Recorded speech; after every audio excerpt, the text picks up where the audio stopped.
நம்ம இப்போ லஸ்ஸி அடிச்சாச்சு. இப்போ ஊற்றி குடிக்க வேண்டியதான். கிளாஸில் ஊற்றி ஆளுக்கு ஒரு கப்பாக குடிக்க வேண்டியதான். சூப்பராட்டு சத்து மாவு திரிக்கணும். இது எல்லாத்தையும் புடச்சி கழுவி காய வச்சு வறுத்து இதெல்லாம் சத்து மாவாக திரிக்கணும். இப்போ நம்ம லஸ்ஸியை குடிக்கலாம். அஸ்ஸலாமு அலைக்கும் வரஹ்மத்துல்லாஹி வபரகாத்துஹு. இப்போ நம்ம என்ன பார்க்க போகிறோன்னா, இப்போ வெயில் அதிகமாக அடிக்குது. காலையில் நாஸ்டா சாப்பிடவே முடியல. அதுக்காக காலையில் சாப்பிட்றதுக்கு பனானா வாங்கியிருக்கோமா, சத்து மாவு திரிச்சு கஞ்சி காய்ச்சி குடிக்கிறதுக்கு பயிர் வகைகள் சுக்கு அது மாதிரி சாமான்கள் வாங்கியிருக்கோமா.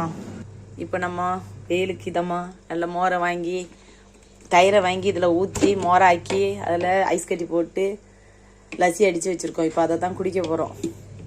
நீங்களும் இந்த வெயிலுடைய தாக்கத்தை சமாளிக்கிறதுக்கு நல்லா லஸ்ஸி அடித்து மோராக குடித்து உடம்ப நல்லா பார்த்துக்கங்க.